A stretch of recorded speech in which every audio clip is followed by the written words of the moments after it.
The story opens in 2005, showing a bustling Earth where technology and military power dominate. In a sterile, high-security military base hidden beneath a desert, officers gather around a steel table to discuss a clandestine project. One officer, his voice sharp with frustration, complains that they spend millions training pilots for wars that never materialize, wasting resources on idle soldiers. They've developed a revolutionary hibernation pod, a sleek metallic capsule designed to preserve soldiers indefinitely, halting their aging process. The plan is to store elite soldiers in these pods, keeping them ready for future conflicts without the burden of ongoing costs. The challenge lies in the untested technology, as no human has undergone the procedure. They need 2 expendable test subjects whose disappearance won't raise alarms in a society obsessed with progress. They select Joe Bowers, a lanky army librarian who spends his days organizing dusty books in a quiet corner of the base, unnoticed by all. Joe's mind is unremarkable, his life devoid of family, friends, or purpose, making him the perfect candidate as no one will miss him. They've secured 1 subject,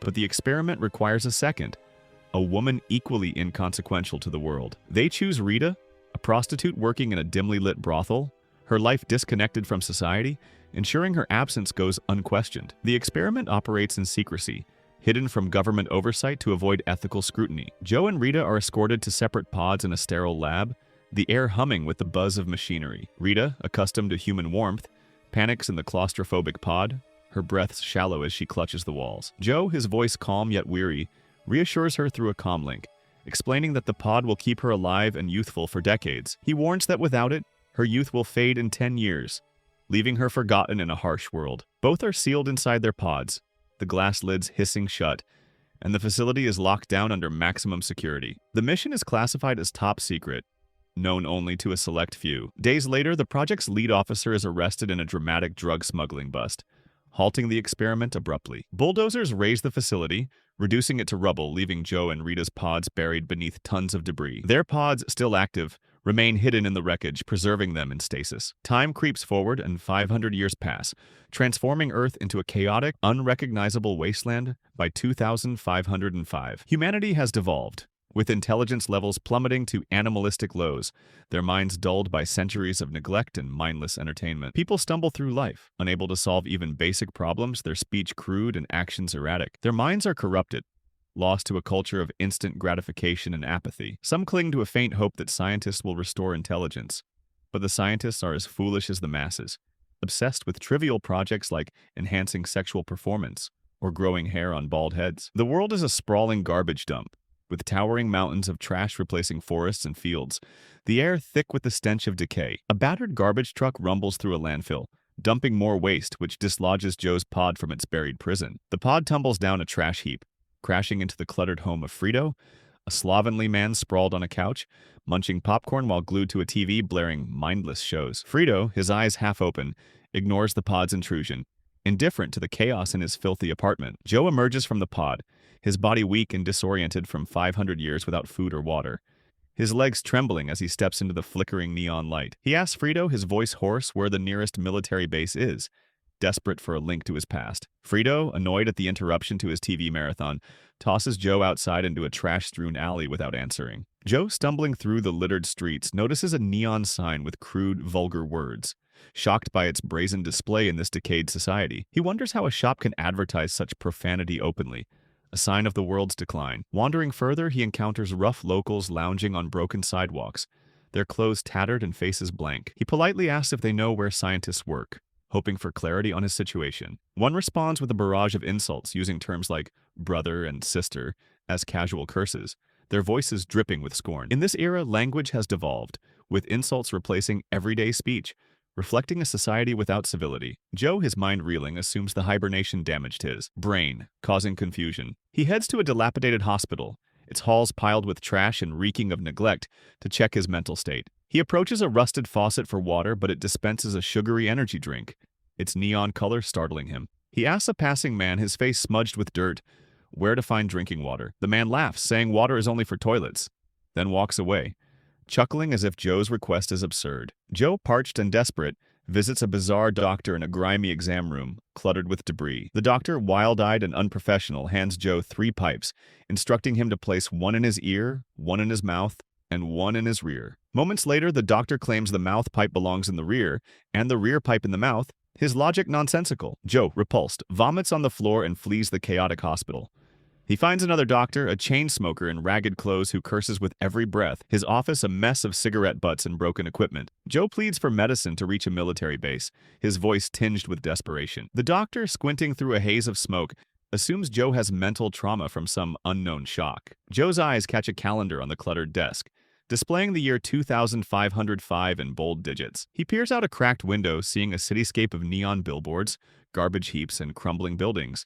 Realizing he's been in stasis for 500 years, the doctor demands to scan Joe's wrist for a barcode, a universal ID in this era. Joe, lacking a barcode from 2005, triggers suspicion.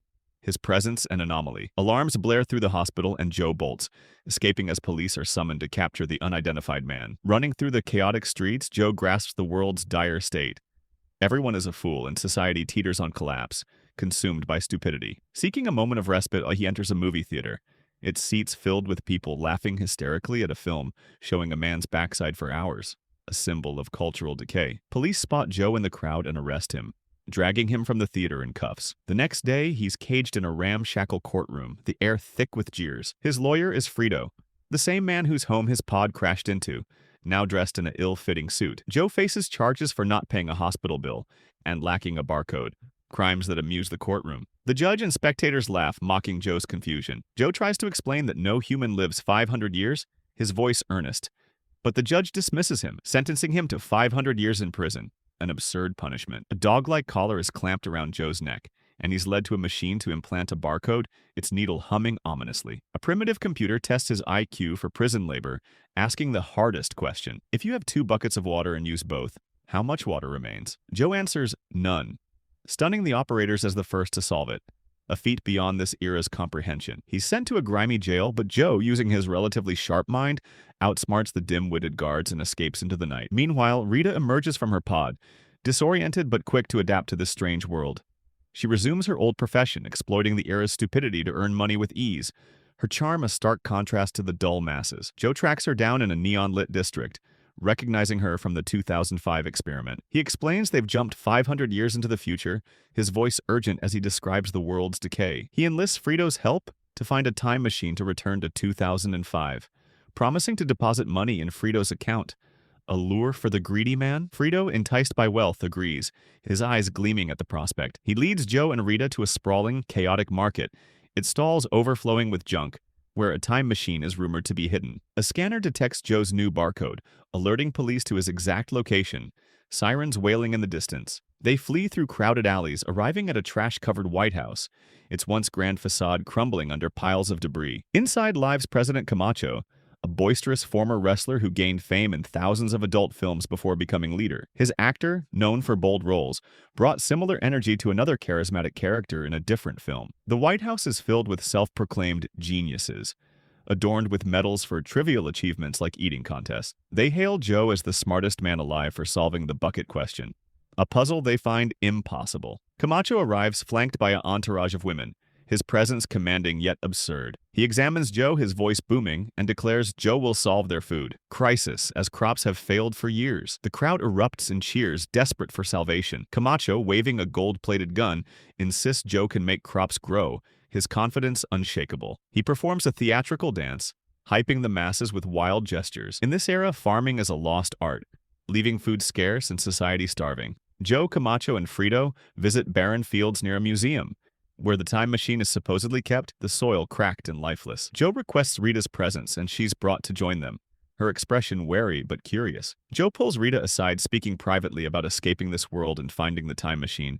His words hushed amid the dusty fields. He inspects the fields, discovering farmers use Brondo, a sugary energy drink, instead of water, poisoning the soil. Even livestock and children are fed Brondo, believed to be superior. Joe urges the cabinet to irrigate with water, but they scoff, insisting water is only for sanitation, their logic warped. Joe, desperate, tricks them by claiming he can talk to crops, which demand water, playing on their gullibility. They agree, convinced by his ruse, and water is diverted to the fields. Joe plants okra seeds and oversees the watering, hopeful for growth. Days pass, but no plants sprout, fueling public doubt. His decision triggers riots as Brondo's profits collapse, causing mass layoffs and economic chaos. Joe is arrested again, charged with ruining the economy, his hands cuffed as he's dragged away. He's sentenced to death in a monster truck arena, the crowd thrilled to watch him crushed under roaring vehicles. Joe, far cleverer than his captors, delays his execution with quick thinking, stalling the spectacle. Rita and Frito scouting the fields. Notice okra sprouting? A green miracle in the barren dirt. Frito records the plants with a shaky camera and broadcasts the footage on TV, the images flashing across city screens. Camacho and the masses see the sprouts, their cheers echoing through the streets. Camacho halts Joe's execution, proclaiming him a hero, his voice booming over the arena. Joe's success sparks global fame, his name chanted as a savior. He urges Rita to join him in finding the time machine to return to 2005, his eyes pleading. Rita refuses, thriving in this chaotic world where she earns money without her old trade, her smile defiant. Camacho, inspired by Joe's intelligence, resigns and names him president, thrusting leadership upon him. Joe, reluctant to rule a foolish society, changes his mind seeing their desperate need, his heart heavy with responsibility. Years later, Joe is president, his leadership transforming the nation. He's married to Rita, their bond forged in survival, and they have 2 children, the smartest in this dim world, their minds sharp and curious. Frito, now with 8 wives and 32 foolish children, remains a loyal but bumbling ally. The story ends with Joe guiding a recovering world toward a brighter future, his legacy a beacon of hope.